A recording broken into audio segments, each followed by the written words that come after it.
Hey gearheads, and welcome to Garage Talk. I'm Corey and this is the 2024 INFINITI QX60 Autograph all-wheel drive. And this vehicle proves that badge engineering doesn't have to be a dirty word if you do it right, because the bones of this vehicle are shared with the Nissan Pathfinder. This really is a luxurious vehicle and is quite class competitive. And in this video, I'm going to show you how and where. Stay tuned.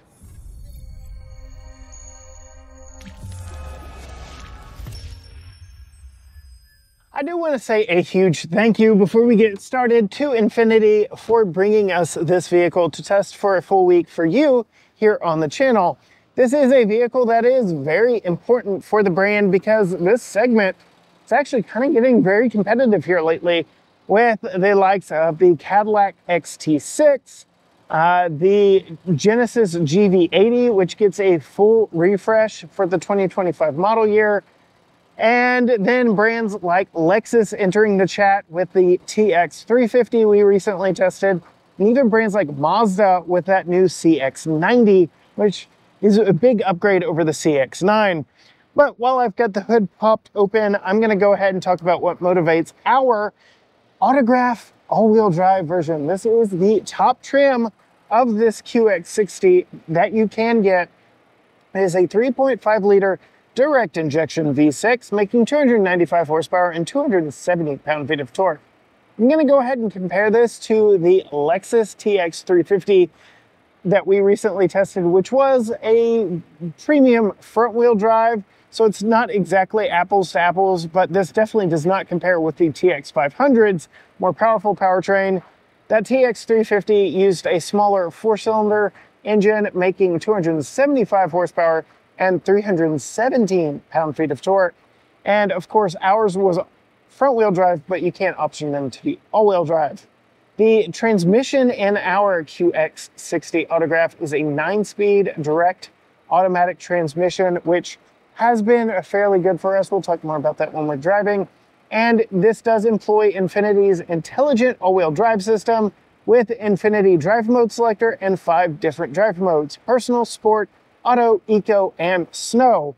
And just a quick aside, this is the vehicle that INFINITI used to teach my wife up in Yellowstone how to drive in winter weather about this time last year. So we know that it is quite capable. We'll go ahead and link that video if you're watching this on YouTube. Closing the hood of this vehicle, I can say I truly appreciate the styling of the INFINITI QX60. I think the entire INFINITI brand is doing a bang-up job when it comes to styling their vehicles. Much like the aforementioned Genesis GV80, I really think this wears the corporate brand styling very well. I think this is as much a looker as that very beautiful Genesis. And you know, if you watch this channel for any length of time, just how much we love the Genesis brand. This does have the updated looks to go with the bigger QX80 and the smaller QX55, both of which are very striking in their own right. We do get LED headlights, running lights, turn signals, and these headlights are actually adaptive, so they do turn with the steering wheel at night, which gives you a nice field of view as you are driving around, maybe carving corners late at night. I really do like how our model has an illuminated INFINITI badge here in the grille. All the way around, it is a very premium look that definitely fits the part. It does look upscale, though I will knock it just a little bit for these fake fender vents. You can see there's a little bit of opening in them, so I don't guess they're entirely fake, but this is definitely a knock for me that we've got some faux aero bits up front. Just not my favorite application of style over function, but I really do like the looks up front. As we move around to the side, we have a nice understated blue paint job on this. I would go for a little something more flashy, but that is just me. We do have black plastic lower skirting, which does kind of take away a little bit of the premium aspect of this vehicle. Let me know down in the comments what you think. But we get these charcoal inspired multi-spoke 20-inch wheels wrapped in Hankook let's see what Dynapro HP2 tires. They are 255/50 are 20-inch tires. They've done a very good job for us. I've got no complaints in our time with it. They haven't been too noisy, too loud, and they have been quite comfortable in our short time with this so far. Coming around to the side of the vehicle, this is perhaps where you'll see most of the similarities between this and the Nissan Pathfinder, on which it shares its bones. But I think Infiniti has done an incredible job really hiding that fact all the way around, from the very Infiniti specific grille to this floating roof look. This almost looks, if not does look, better than the Lincoln Aviator that we tested here on the channel, another competitor of this. I think this pulls off the side profile very well. It just looks very good. You can see some similarities to the Pathfinder, because the Pathfinder did say Pathfinder, where this one says Infiniti. But you can see we've got some nice chrome accents all the way around.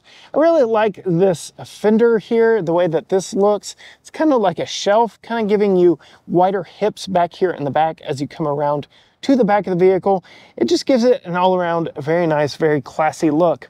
As we come around to the back, you can see we get LED lights back here, LED turn signals, LED all the things, nice chrome bright work for the badging and the all-wheel drive. Really just a classy vehicle altogether. No visible exhaust ports on this, but you can see them peeking out down below. We do have a tow package on this one. I do believe maximum tow is just around 6,000. I'll put the official number on the screen for you, but it is very class competitive. I don't know anybody that's going to be buying the 60 to tow when Infiniti does offer the V8 powered QX80. This does have a kick to open rear tailgate feature, but I've got the vehicle running to show you how it looks with the lights and blinkers on and all that. So I'm not gonna do the kick to open, but you can see it does have a power opening rear hatch via a button on the back that is hidden. And sometimes I have to remind myself exactly where that is. This is where we fall a little short of that Lexus TX. The TX really is designed, engineered, and built for interior volume, and the cargo capacity of this and the third row space in this definitely fall short of that Lexus TX. So that being a newer vehicle and a more purpose-built vehicle for third row and cargo capacity is where that one will win out. This one does get 14.5 cubic feet of storage behind these rear seats, 41.6 behind the second row, behind the second row, and 75.4 behind the first row. All that compares to the TX's 20.2, 57.4, and 97 total. We do have a false load floor here with storage underneath, big enough for my backpack, you can see, which I really like. And I was holding that, but I don't have to, because I really like that these hinges have enough resistance to them that you can put this lid wherever you want, including closing it, and it's silent in its motion. I really do like that. The third row seats are perhaps my favorite combination, except for these headrests. You have to manually fold those, but they're manually folding seats, but you have a power return button right here. So we can bring them back up simply by pressing that button. I like that because having them manually fold means they fold down quicker. You just flip that and go. And then having them power return means you're not having to grab this strap to reach and get it. These are 60-40 split, but they are only a 2-person rear seat. We'll talk more about that when we get back into the back seat itself. And the last thing I want to call out back here, we do have some power back here, cigarette style outlet right here. And then we've got some hooks for bags or storage back here as well, which is a nice touch. It's not just an overly exceptional rear cargo area, but I do know most consumers buying this vehicle, you're probably going to have these third row seats folded most of the time, which really makes this a really nice 4-seater. The hatch button is right here. I'm going to go ahead and show you. I'm 5'10", so much room, works very nicely. It's worked in our 1963 built garage quite nicely. Push the button, gives you a few beeps to let you know, hey, I'm about to come down, and then it does just that. Before we get in this one, I do want to show you the key very much similar to other Nissan and Infiniti products in the lineup. Very slim, very compact. I think the Nissan Motor Corporation has had the best proximity key for over a decade now, just because of how slim they make them. I don't understand why so many automakers make these so big and bulky. This is definitely easier to slide it in your pocket or purse than many other vehicles on the market. And we have a dedicated remote start button, unlike that Lexus TX that makes you push the lock button 3 times and then hold it on the 3rd. You do have lock, unlock, your hatch button, and a panic button, and you can deploy a physical key if you need it. But you can keep that in your pocket or purse because all 4 doors on this are passive entry. So you just grab on the back, it beeps to unlock, press right there, and it locks all of the doors. And again, you can do that from any door and get into any of the positions in this. I like that a lot for having a young child. Having to load him up, I can remote start it and then just go and access the doors very nicely, very easily if I have to. Opening the doors, you are greeted by a very luxurious interior. This is where it differentiates the absolute most from the Nissan Pathfinder that we tested. We like the Pathfinder. I love this QX60. They really have done an amazing job on the inside. This is a great place to be. We'll go ahead and start on the door. We get open pore wood here, real wood. You can tell, you can feel, it's very textured. It is very nice. We get semi-aniline leather seating surface in the 1st and 2nd row, not in the 3rd row. We'll talk more about that later. Get all your mirror controls, your window controls with express up, down, all the way around. Very nicely padded armrest, very nice sculpted design. Even this Bose Performance Series speaker is inset. It's very cool look. Get some storage down here low in the door. We get illuminated sill plates. We get 8-way positional seats with 4-way lumbar. They are massaging, they are heated, they are ventilated, and they are quilted, and they are beautiful. They are quite comfortable as well. We'll talk more about that when we get into drive it. This one here in just a moment, but climbing in, closing the door, putting my foot on the brake, the start button is actually right here. Something I have to remind myself about any Nissan product is they've been moving the engine start button to the center console, which frees up it not being hidden back here somewhere. So I do like that. Looking over my left knee here, we've just got a few buttons right here, but a couple of poverty blanks here to let you know that maybe something could have gone here, which kind of confuses me because this is a loaded model. This is their top trim. Not quite sure what's going on, but the hatch open button is very easy right here, as well as the lane keep assist, or as you can see, it's only available with the cruise control function on, and then your head-up display button is this little intelligent button right here. It turns the head-up on and off. So again, not quite sure what some of these poverty blinks are for in a top trim model, but I really like that the quilted leather dash starts over here. You can feel all the stitching in here. It is really nice. Didn't even call out that we have 2-person memory front seats, both driver and passenger. That wood continues across the door, or across the dash, all the way to the other door. Very nice look all the way across, very premium.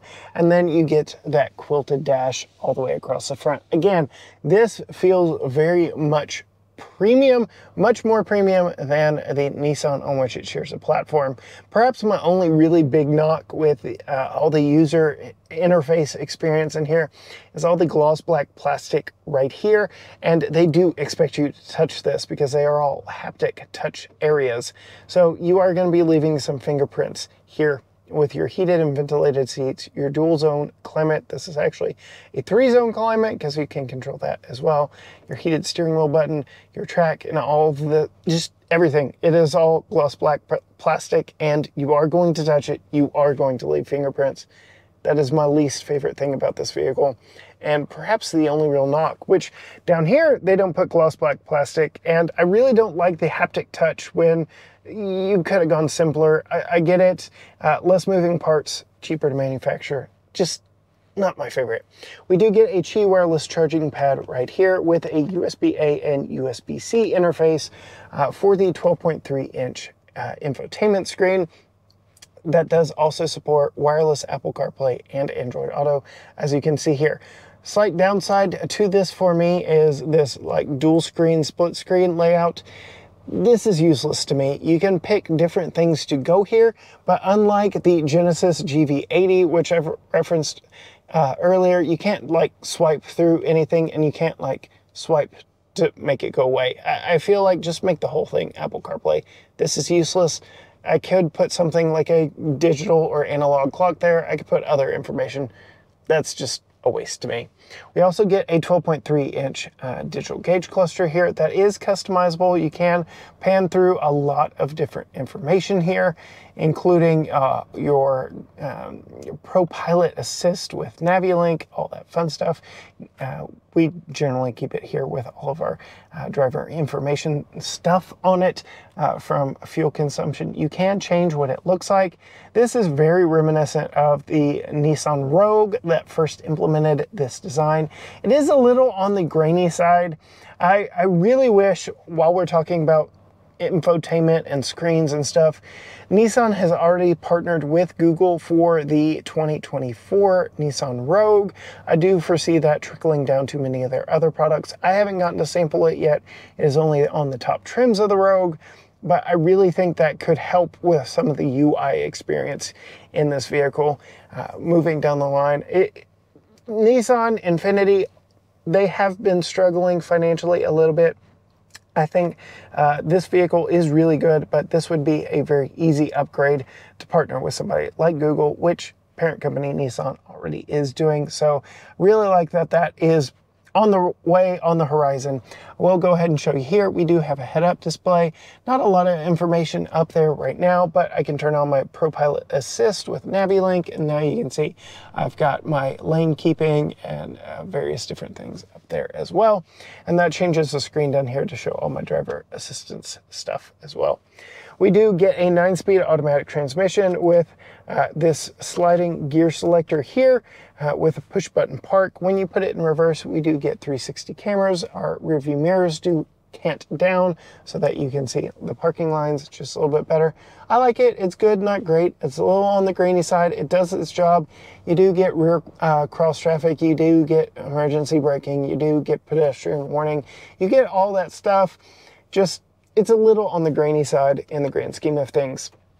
One thing I really do like about this one though is you get a dedicated camera button right here. So I can hit the camera button and boom, now I've got a view out the front with trajectory, and it's showing you exactly where that is, both front and rear. And I can even see the opposite corner that I don't have good visibility of over there by pressing the camera button again, or I can just get it full screen view out front. If I put it in reverse, I get all the same views from the rear. Different drive modes are enabled here: personal, sport, auto, eco, and snow. And yes, snow is not currently available. I did mention Holly did learn to drive in the snow in this vehicle. So again, that video will be linked, and I'll put it at the end as well. 2 cup holders here with little grippers in here, a dial to interface with the touchscreen if you don't want to touch the touchscreen, a few shortcut buttons. I like it well enough, but it takes you to the presets built into the vehicle, not to your CarPlay presets. So that's something that I think Mazda does better with the CX-90. The shortcuts, if you're using CarPlay, go to your CarPlay. Engine start stop in traffic, you can defeat that right there. Electronic park and brake, electronic park hold button. Decent size center console. It is felt lined, so it's not going to have anything rattling around in it. And we've got this kind of tiered section here that you can put additional things, a little bit of additional power in there as well. Good, not great, could be a little bit bigger, but you do get some additional storage down here in this pass-through, which I do really like. I would venture that Holly really likes it as well. And we get a decent sized glove box. It is damped, it is lined with felt. It is very nice, very spacious all the way around. Again, seats are very nice. We do get the autograph embossed here in the seat rests. They are, like I said, wrapped in semi-aniline leather. Front seat comfort, very good. Plenty of headroom, even with the full panoramic glass roof. Very comfortable up here. Now let's go ahead, make sure I'm in park. We're gonna pop out and take a look at the back 2 rows in the QX60. Oh, looking at the back door, we do get manual sunshades, which I really like. More family vehicles need to employ these because those suction cup ones that we used when Tucker was a kid, they don't work. Not a fan. You do also get open pore wood back here, so you're not a second-class citizen, very much like that. You get those dimpled speaker grills back here. You get some additional bottle storage down low in the doors. A little bit of storage here, very nice all the way around. You do get captain's chairs here in the back, and they do slide. I'm gonna go ahead and show you. That is all the way back. This is probably where you're gonna be riding because like I said, that third row is probably gonna be put up most of the time. That is all the way forward. They could slide just a little bit more, in my opinion, to make more room for the third rows. We'll talk about that here momentarily. Climbing in behind myself at 5'10", I have got plenty of room. This is very much a stadium style seat. So coming around to me, yeah, my head is touching the ceiling. I do have the kind of roller cover for the panoramic roof right above my head, but these seats do recline fairly well, so much so that I am touching Tucker's child safety seat back here. We do have a removable center console here. Couple cup holders, no grippers in here, so that's a little bit of a knock. And then you just get like this deep open storage right here. Both have rubber mats that are removable, so if you spill anything, you can clean it very nicely. I did say we are a tri-zone climate control system. Here are the controls back here in the back. You do get heated captain's chairs, though not ventilated. We get a USB-A and USB-C back here, and a household style plug, 120 volt, 150 watt power plug back here. So fairly nice accommodations as well. Huge win for us as parents. Ceiling mounted air vents. I really like this. Again, going to win. Tucker sat in the second row of our vehicle in a hot summer. We really wish we had a vent pointed down on him. I'm very glad that it's not air being forced from the back of the center console. It really is coming down from the ceiling, which is very nice. I will go ahead and note we do have lower latch points in here, top tethers on both of these seats. We do have these armrests that they don't ratchet into place. They're either down or they're up, but they are kind of firm. But yeah, if you just give them a little bit of a push, they are going to fall back down. I do a full child seat installation on our family review, so be sure and check that out. But I'm gonna go ahead and move across over here so that I can pop into that third row seat and show you what sitting behind myself in the third row is like.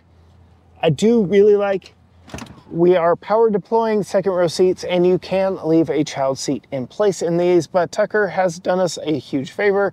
He prefers to ride in the third row of three-row vehicles, so we've got him all the way back here. You may have noticed the seat was all the way forward to give him a little bit of room, so if a 5-year-old is asking for more room, imagine what a 30-whatever-I-am-year-old will want back here in the back. Normal seating position. The tapering of the roof is very evident back here. I cannot sit upright in this. I can't. But go ahead and show you over my shoulder. I can recline it, and now I'm comfortable, though it's not great. Even recline like this, my hat is touching the ceiling. It's small back here, but I do get comforts like ceiling mounted vents, couple cup holders, USB-A port back here, and I really like how INFINITI gives you clips to put the seatbelt out of the way. But the real question is, okay, I'm back here, what about with the seat in place? So you can see kind of narrow in between the tracks here. I can get my feet in between, but then the whole thing slides back and tips back into place. And yeah, now my legs are right up against it. Again, I'm typical average 5'10" American male. I fit in here just. I do get this button to release it, so I can get out very easily if I have to. Good, not great, third row seats, but again, I don't believe you are buying this vehicle for its third row comfort. I think this is mostly gonna be an emergency seat for you. I will also note it is only a 2-person. You get a little rubber mat down here. So 2-person, which again, that Lexus also only had a 2-person third row. That's all you're really gonna be putting back here, if even that. That's enough of the inside. Let's hop behind the wheel and see how this thing drives. getting in, putting it in drive, and setting off. In the 2024 INFINITI QX60, I'll go ahead and say it, this has been my vehicle of choice for the week that we've had it. It's been very plush, very nice to drive around, and I have no complaints whatsoever. I do like that the seats are massaging, and much like the seatbelt motor, which does do a little pre-tension check when you buckle up and put it in gear, and will also retract it using the motor. The massage on these seats also seems to be mechanical instead of airbags inflating. You can hear the motors whirring back behind you. Just interesting note.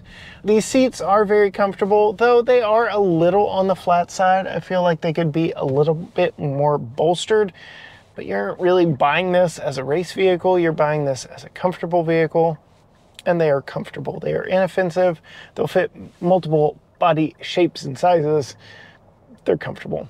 Visibility in this is very good as well. I've got very large, very easy to see rear view mirrors that are part of the memory package in this, so that is a nice touch. My blind spot monitors, I've got indicators in both of them, which are very nice and will beep at me if I put my blinker on when somebody is in my blind spot. I like that.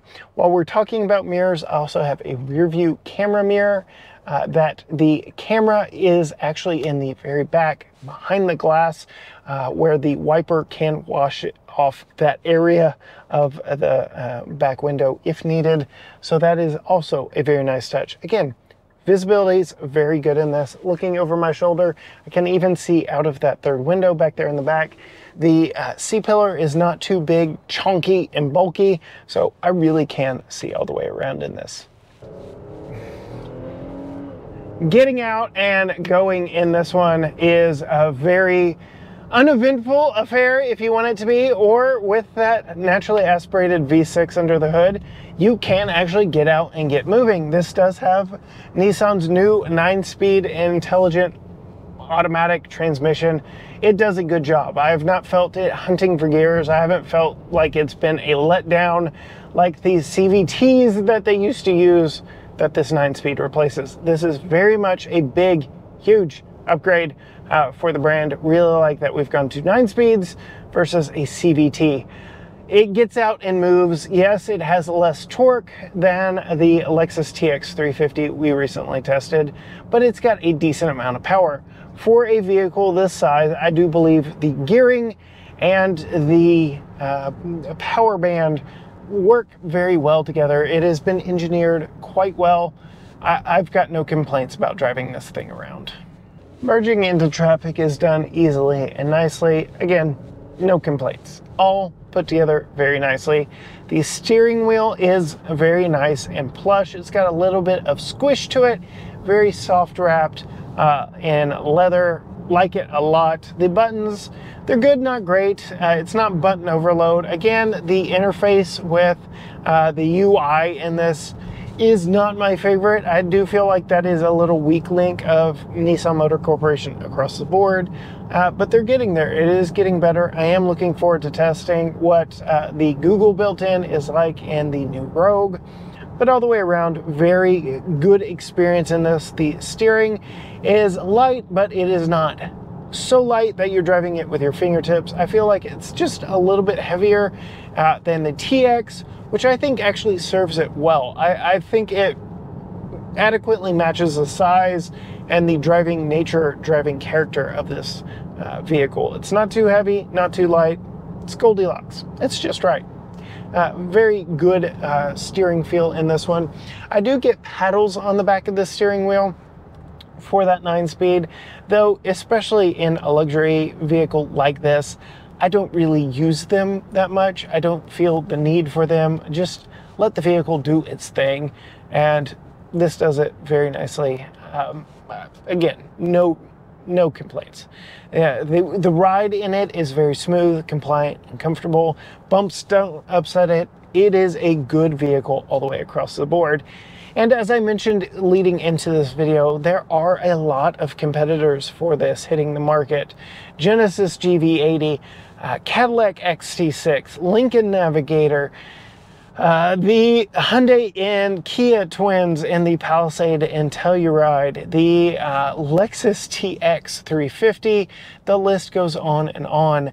The luxurious three-row segment is getting a little bit more crowded the further down the road we go. Even Jeep has entered the fray with the Grand Cherokee L. So you know when Jeep strays from its typical off-road formula, you know there's some money in a luxurious three-row SUV. I guess now we should really talk about price on this, because this one, fully loaded, fully maxed out as we are sitting here, is $69 and some change. So as near as makes no difference, $70,000. For that, you are paying a little bit more than that Lexus TX, though I think the style of this one absolutely wins out over that TX. Jury's still out for me on that TX. When it comes to the Genesis competition, I think the Genesis looks better, but pricing is very comparable in that one as well. Then you've got the Mazdas of the world, the Cadillacs of the world. Just know that, yes, the TX in particular is a little bit of a bargain when you kind of spec them out, spec to spec, with this one. Style is a completely subjective thing, but as for me, I really think this one ranks very high up in the segment. I think the only other equally or better looking vehicles in the three-row crossover segment would be the Lincoln Aviator and the Genesis GV80. Both of those are very spectacularly styled, and I think that this one follows in suit and is right there with them. Right there in price, right there in features. It is a very class competitive vehicle, and again, does really hide its Nissan Pathfinder roots. Again, this proves that badge engineering does not have to be a dirty word. This is badge engineering done absolutely right. I really, really like this one. We didn't dislike the Nissan Pathfinder, but I really like this INFINITI QX60. That is about it for my time here in this vehicle. If you want to see more from us, absolutely hit that subscribe button down below and ring the bell so you won't miss a future video when it drops. The next video to come out will be Holly behind the wheel, me in the passenger seat, and Tucker riding in the back, where Holly gives her opinions of this vehicle, kind of recounts some of her experience learning to drive in winter conditions in this vehicle. We install Tucker's child safety seat, all that fun stuff. You can find us on all social media platforms: Facebook, Instagram, Twitter, TikTok, Threads, YouTube, everything at gtgaragetalk.com or at gtgaragetalk, or you can go to gtgaragetalk.com. But as for me, in a very nice, very comfortable three-row crossover in the QX60 from INFINITI, until next time, gearheads, bye.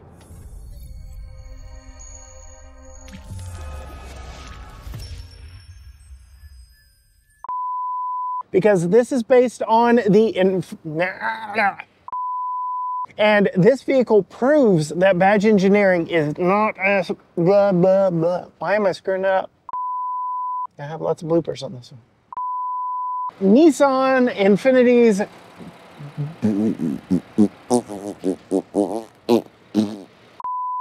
all right, let's talk about